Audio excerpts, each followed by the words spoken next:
श्री हरिवंश दोस्तों आज की वीडियो में आपको बताने वाला हूं कि आपको गुरुदेव भगवान के अगर दर्शन करने हैं, एकांतिक वार्तालाप में शामिल होना है तो आप किस तरीके से शामिल हो सकते हैं। साथ ही साथ आज की वीडियो में मैंने कुछ सवाल पिक किए हैं जो कि मेरे वीडियोस के कमेंट में आए थे। कुछ लोगों ने प्रश्न किए हैं, उनके भी मैं जवाब देने वाला हूं। तो वीडियो में शुरुआत से लेकर अंत तक बने रहिएगा। ये वीडियो आपके बहुत ज़्यादा काम आएगा, आपके लिए नॉलेजेबल भी हो सकता है। और वीडियो पसंद आए तो लाइक कर दीजिएगा, चैनल पर नए हैं लाल बटन को दबा के सब्सक्राइब कर लीजिए। कमेंट में जय श्री हित हरिवंश लिखना मत भूलिएगा। और आपके मन में अगर कोई सवाल हो तो वो भी आप कमेंट सेक्शन में कमेंट करके मुझसे पूछ सकते हैं। सबसे पहला कमेंट जो है वो है ऑल टाइम भक्ति। इन्होंने पूछा है कि प्रभु जी की अष्टयाम सेवा क्या होती है और क्या इस संप्रदाय में यानी कि हमारे राधा वल्लभ संप्रदाय में किसी तीर्थ में, धाम, किसी मंदिर या एकादशी व्रत का कोई भी व्रत छोड़ना होता है। तो हाँ, आपको बता दूं कि यहाँ पर हमारे संप्रदाय में, राधा वल्लभ संप्रदाय में एकादशी का व्रत नहीं किया जाता है। बाकी किसी तीर्थ स्थल पे आप जाना चाहते हो, किसी मंदिर आप जाना चाहते हो, किसी धाम आप जाना चाहते हो, वो आपकी अपनी निष्ठा है। हमारे संप्रदाय से कोई रोक नहीं है। लेकिन हाँ, युगल सरकार में जो अनन्य भक्ति करते हैं, अनन्य प्रीति करते हैं, वो फिर कहीं और जाना पसंद नहीं करते हैं। इसी को अनन्यता कहते हैं। यही अनन्य भक्ति होती है कि किसी एक को ही सभी रूपों में देखना और किसी एक में ही रम जाना। अब दूसरा सवाल जो है वो मैं आपको बता देता हूँ कि दूसरा कमेंट क्या आया था।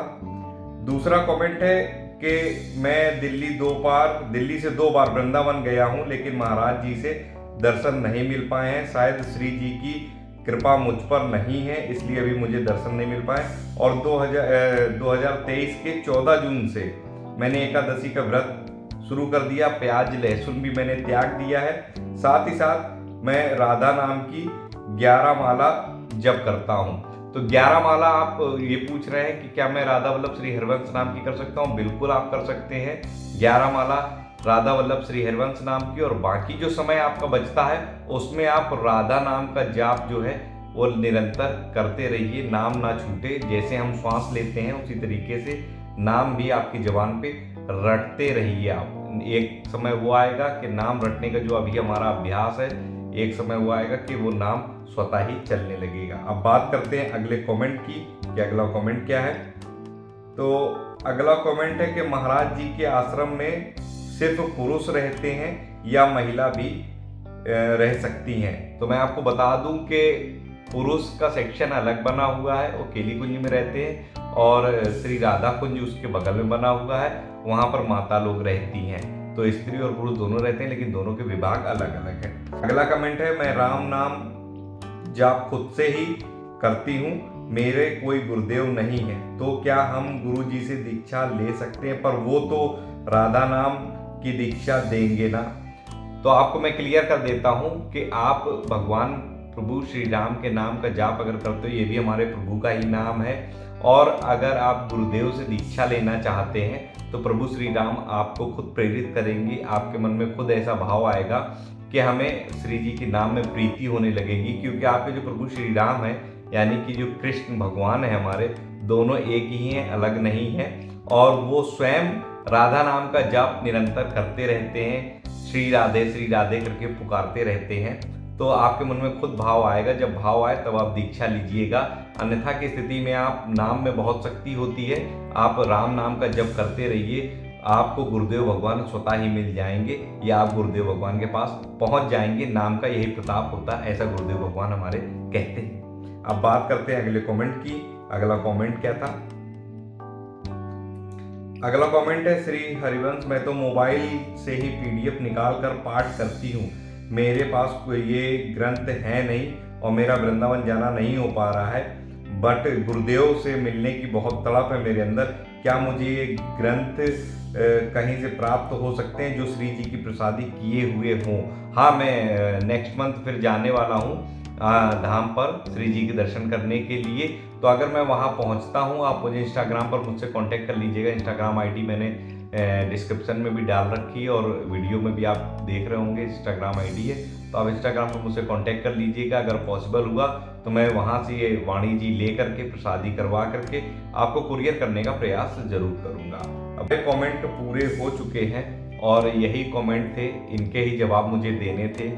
एक कमेंट यहाँ पर छूट गया है जिसमें एक भाई साहब हैं जो आर्मी में जॉब करते हैं, यानी कि हमारे देश की सेवा में कार्यरत हैं। उन्होंने ये बोला है कि आर्मी में तो प्याज और लहसुन से युक्त ही भोजन बनता है, तो हम क्या नियम का उल्लंघन कर रहे हैं? तो ऐसा बिल्कुल भी नहीं है। गुरुदेव भगवान ने जो लोग देश की सेवा करते हैं या किसी सरकारी सेवा में हैं जहाँ पर ऐसी सुविधा नहीं बन पाती कि वो प्याज लहसुन के बिना बने हुए सात्विक भोजन को कर पाएँ, तो उनके लिए पूर्ण रूप से गुरुदेव भगवान ने छूट दे रखी है।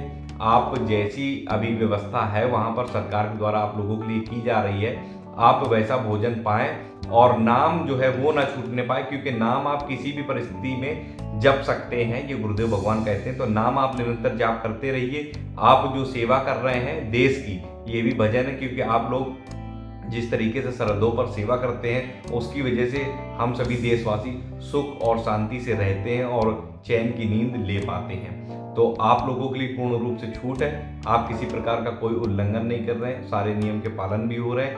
प्याज लहसुन सिर्फ इसलिए कहा जाता है त्यागने के लिए कि भजन में वो बाधा बनते हैं, और जो लोग दीक्षा लेते हैं गुरुदेव भगवान से उनको केवल त्यागना होता। बाकी प्याज और लहसुन पाना कोई अपराध नहीं है, क्योंकि अभक्ष पदार्थों में नहीं आता है। ठीक है, तो आप लोग आर्मी में हैं, आप लोग देश की सेवा कर रहे हैं, आप लोग प्याज लहसुन से युक्त भोजन कर सकते हैं। नाम आपको नहीं छोड़ना, नाम का निरंतर जप करते रहिए। आप अपनी ड्यूटी पे भी तैनात है, अगर 2-2 घंटे की शिफ्ट आप लोगों की चलती है, 2 घंटे की शिफ्ट होती, फिर रेस्ट होता, फिर शिफ्ट होती, तो आप उन 2 घंटे में अपनी यथास्थान पर मौजूद रह करके कार्य कोई भी करते रहे, नाम जप निरंतर करते रहिए। अब मैं बताने वाला हूं कि आप लोग एकांतिक वार्तालाप में अपने प्रश्न गुरुदेव भगवान से कैसे कर सकते हैं, कैसे गुरुदेव भगवान के पास बैठ करके अपने सवालों के जवाब ले सकते हैं। उसके लिए आपको पहुंचना होगा सबसे पहले मथुरा से वृंदावन। वृंदावन में आपको जाना होगा वेदांत हॉस्पिटल के ठीक सामने श्री राधा केली कुंज आश्रम पर गुरुदेव भगवान के पास। वहां आपको सुबह 9 से 9:30 के बीच किसी भी कीमत पे पहुंच जाना है, क्योंकि 9 से 9:30 के बीच में ही टोकन मिलते हैं। और जब आपको टोकन तब दिया जाएगा जब आप वहां पर मौजूद संत महात्मा से अपने सवालों को रखेंगे। अगर वो सवाल के जवाब आपके जायज होंगे तो आपके सवालों को नोट कर लिया जाएगा और आपको एक टोकन दे दिया जाएगा, वो नेक्स्ट डे का होगा, और आपको अवगत करा दिया जाएगा कि नेक्स्ट डे आपको किस समय आना है आश्रम पर एकांतिक वार्तालाप में शामिल होने के लिए। इसी के साथ साथ अगर आपके मन में कोई सवाल है, आप वृंदावन धाम नहीं पहुंच पा रहे हैं या आप कहीं दूर रहते हैं, बहुत ज़्यादा डिस्टेंस है या आर्थिक रूप से आप नहीं पहुंच सकते, आर्थिक परेशानी है आपके पास, तो आप www.vrindavanrasmahima.com वेबसाइट पर जा करके वहाँ पर अपना नाम, अपनी ईमेल आईडी, अपना मोबाइल नंबर डालकर आपके जो अपने सवाल हैं वो वहाँ मेंशन करके सेंड कर सकते हैं। उसका भी 2 से 3 दिन में आपको जवाब मिल जाएगा। ये भी गुरुजी के आश्रम की ही वेबसाइट है जिस पर आपको सभी जवाब मिल सकते हैं। आशा करता हूँ आप समझ गए होंगे एकांतिक वार्तालाप में हम कैसे शामिल हो सकते हैं। अगर आपके मन में कोई डाउट हो तो आप मुझसे कमेंट सेक्शन में कमेंट करके पूछ सकते हैं। मिलता हूँ अगले वीडियो में नई जानकारी के साथ, तब तक राधा वल्लभ श्री हरिवंश।